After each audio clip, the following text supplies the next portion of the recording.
Okay, I'm going to begin section 2.4, which is called the precise definition of a limit.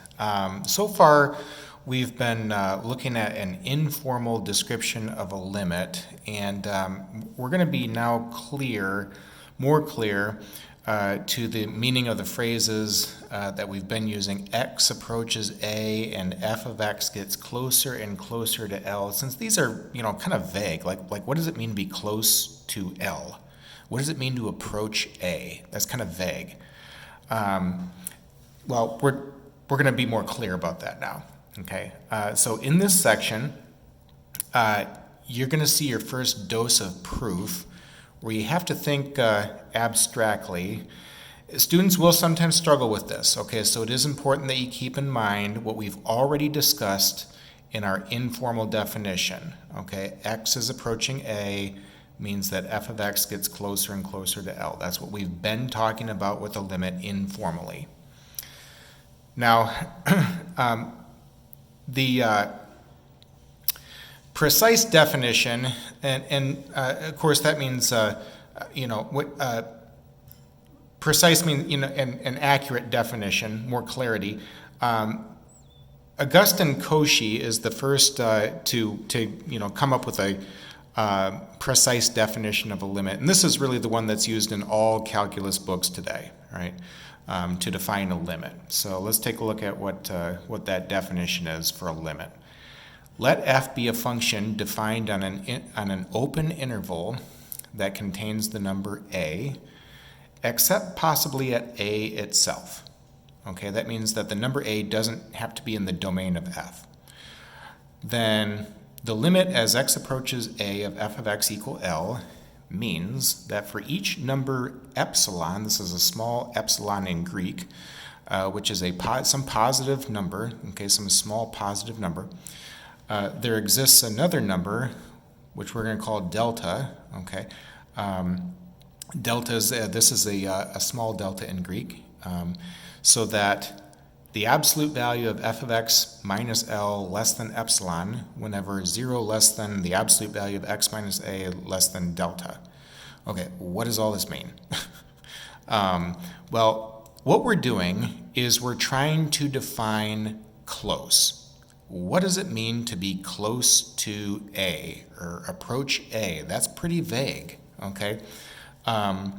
In other words, for a value that is close to the limit, there is a corresponding x value that was close to A that made that happen, okay?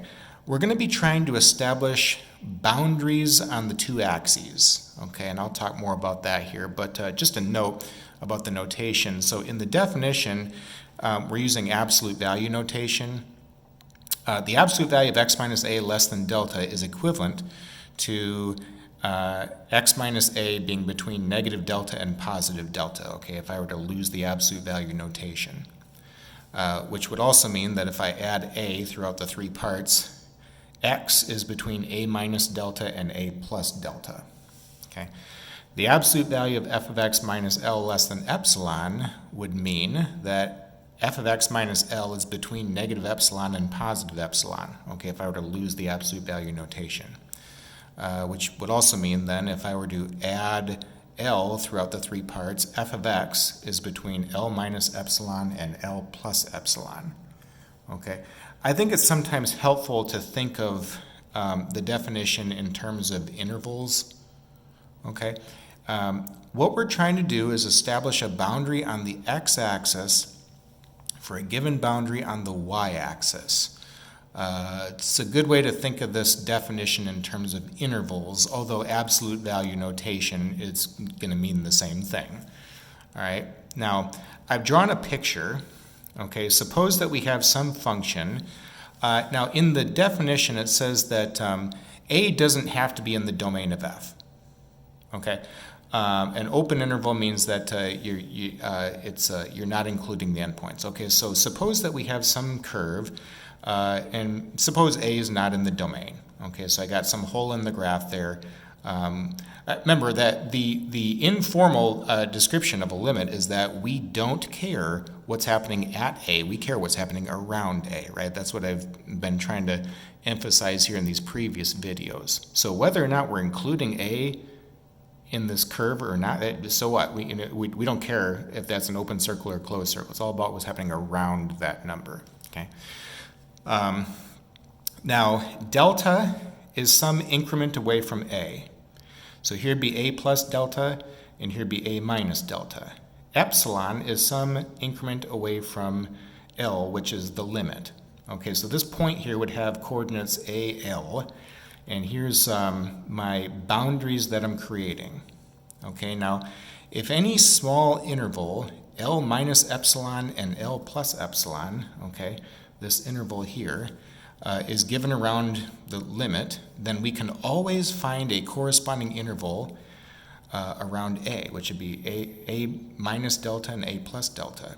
Okay, so we're creating boundaries on the two axes. We're trying to define what it means to be close.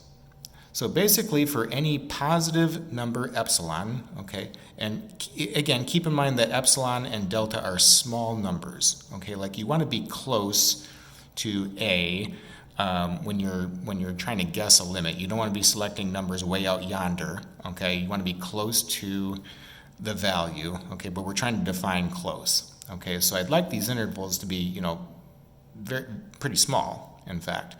So for any epsilon greater than 0, which is a value on the y-axis close to the limit, there had to be a corresponding delta value that made that happen. Okay, in other words, if I'm selecting values and I'm getting,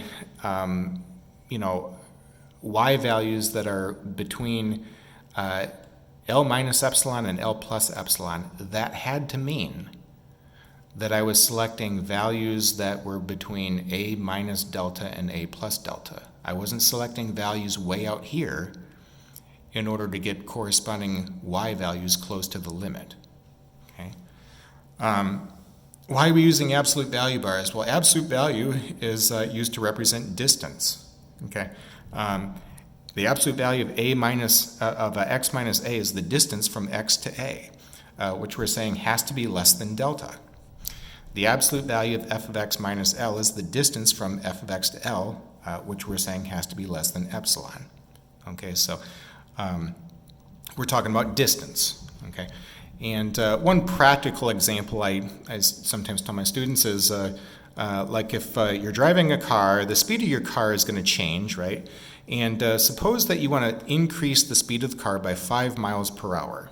Okay, and you'll see that on the speedometer, that increase of speed. Does that mean that you slam the pedal to the floor? No.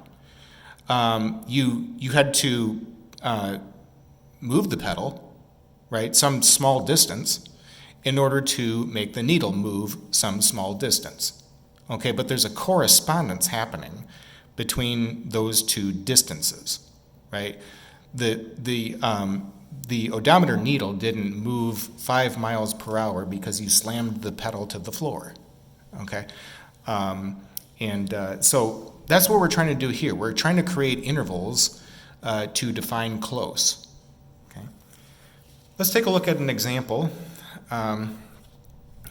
So in this one here, if the limit as x approaches 2 of 3x plus 2 equals 8, find delta so that the absolute value of f of x minus 8 is less than 0.01 whenever 0 less than the absolute value of x minus 2 less than delta. Okay, now in every single one of these problems, the plan is going to be, given a particular epsilon value, find a corresponding delta value. That's how every single one of these problems are going to go. Okay. Now here, epsilon is a specific number. Sometimes it won't be. Okay, and sometimes you'll be creating just a general formula. We'll talk more about that in the next couple of examples. But when you're finding this delta value, okay, you want to use the statement that is in terms of epsilon, and then algebraically manipulate that into the one that is in terms of delta, and then that way you can know delta. Okay, so I'm going to begin by stating the absolute value of f of x minus L. L is 8, and by the way, of course this would be a true statement, right? I already know that if I plug in 2 directly and lose the limit notation, 3 times 2 is 6 plus 2 is 8. right? Okay, now we're going to prove this here, essentially. L is 8, and epsilon for this problem is 0.01. So I'd like to find a delta value if I want to be getting y values that are within 0.1 units, 0.01 units of the value of this limit. So I need to algebraically manipulate this inequality in terms of epsilon to make it look like this one here in terms of delta. F of x is 3x plus 2. Okay, and 3x plus 2 minus, well, 2 minus 8 is negative 6, right? And 3 would be in common to these two terms here. I can factor that out of the expression. 3 is already a positive number, so I can lose the absolute value notation there. And then I can divide both sides by 3. I'm dividing by a positive, so I won't need to flip the inequality there. Of course, I only do that if I'm multiplying or dividing by a negative. Okay, so now I'm almost there. Okay, I'm trying to get this statement in terms of epsilon to look like this statement here in terms of delta. I'm almost there. A is 2. Okay, we already know that, right? So we need the absolute value of x minus 2 in the middle here. I guess the only thing I'm missing is I need to say that that is greater than 0. Okay, well, I can do that because we're choosing values of x that are around 2, but not equal to 2, right? I don't care what's happening at 2, I care what's happening around 2. 2 is the only number for x that's going to return 0. If x is any other number, the absolute value of x minus 2 is going to be some positive result. Okay, well, since 2 is the only number that's going to return 0, and I don't care about using 2, I know that the absolute value of x minus 2 is going to be strictly greater than 0. Okay, and that's what I had to get to here, right? Delta looks like it's going to be 0.01 divided by 3, which would be roughly 0.0033. Okay, I've drawn a picture of what we've done here, and so y equals 3x plus 2 is a line, and a is 2, right? If x is 2, y would be 8, right? So here's the point 2, 8 on the graph. Now epsilon for this problem is 0.01. So we are trying to define close, okay? In other words, if I were to set up a table of numbers and guess the value of this limit, I want to be within 0.01 units of 8. Okay, 8 plus 0.01 would be 8.01. 8 minus 0.01 would be 7.99. Well, delta is roughly 0.0033. So that had to mean that I had to select values that were close to 2, but I had to be selecting numbers specifically between 1.9967 and 2.0033 if I want to be within 0.01 units of the limit. Okay? Now, if I wanted to be closer to the limit, I could maybe let epsilon be 0.001. That's going to change my delta value here. Okay? But you see what I'm doing? I'm trying to define what it means to be close. Okay, we're setting a value to define close. That's what we're calling epsilon, and we're going to find a corresponding delta value that returned that epsilon value. Okay, now just to check, if I already know ahead of time that I want to be within 0.01 units of the answer, I have to be selecting numbers that are within 0.0033 units of my A value. A is 2. 1.9968 is bigger than 1.9967. If you were to plug that number into the function, you would get 7.9904. Well, that's bigger than 7.99, right?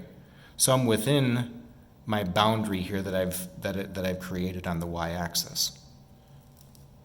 Okay. Now, You may be asking the question next, why are we doing all this?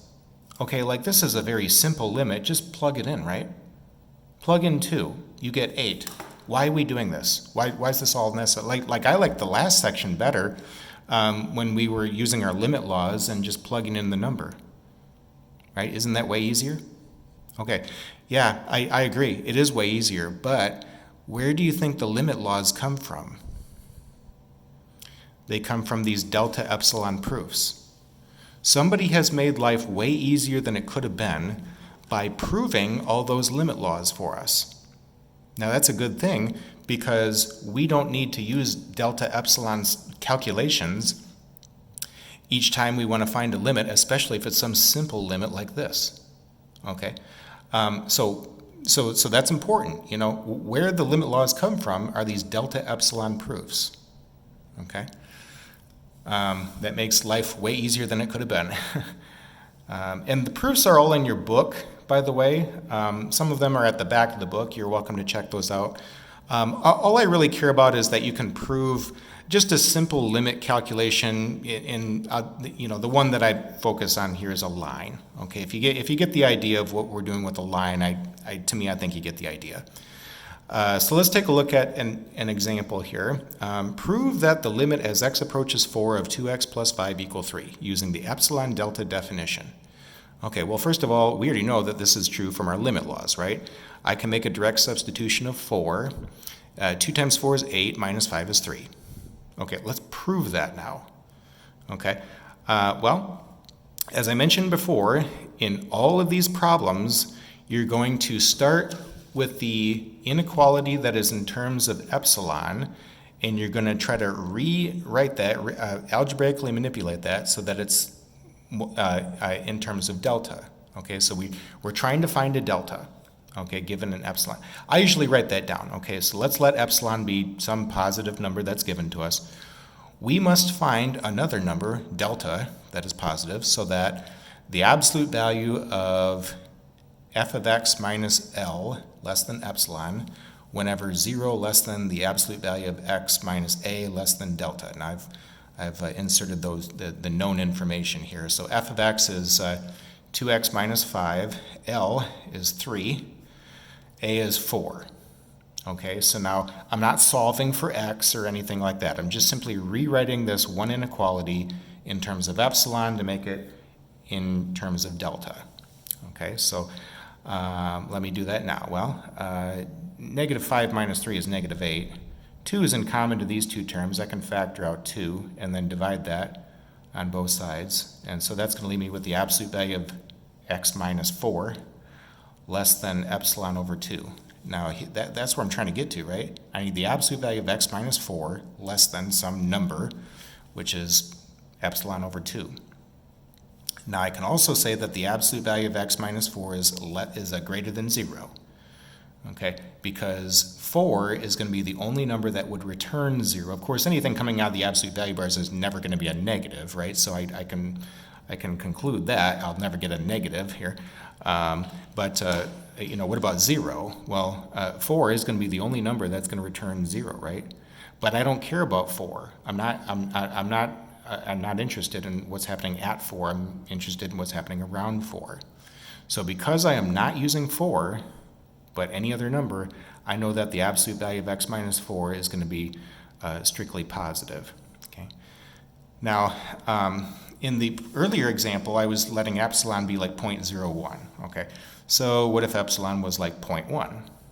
If I'm trying to guess the value of this limit and I want to be within 0.1 units of the answer, well, that had to mean that I have to select values that are within 0.05 units of 4. Okay, if I'm selecting a number that is bigger than 4.05, I will not be within 3.1. Okay. So what if the epsilon is 0.01? Okay, you're shrinking the interval. Okay, well, delta has to be 0.01 divided by 2 is 0.005. Okay. I don't really ever check these. You know, this is just a simple algebra calculation. To check the answer, you just simply run the calculation backwards. To me, I think if you're able to get delta, that's enough. That's really all I'm looking for in these problems. So let's take a look at one more here. Prove that the limit as x approaches 10 of 3 minus 4/5 x equal -5 using the epsilon delta definition. Of course, if I plug 10 into the function directly, then I would get -5, right? 3 minus 8 is -5. Okay, so let's prove this. Well, again, I'm going to start with letting epsilon be some positive number that is given to us, and we need to find a corresponding delta value to satisfy the limit definition there. Okay, so I'm trying to get the absolute value expression reformatted into x, the absolute value of x minus a. A is 10. F of x is 3 minus 4/5 x. L is -5. Okay, so I plugged in my information there. And, 3 plus 5 is 8. Now I'm trying to get the absolute value of x minus 10 here. If I were to factor out a -4/5 from these two terms, that would leave me with an x minus 10. The absolute value of -4/5 is 4/5. And if I multiply both sides by 5/4, then I've got the absolute value of x minus 10 alone. That has to be less than 5/4 epsilon. Okay, so like if epsilon is 0.01, delta would have to be 0.125.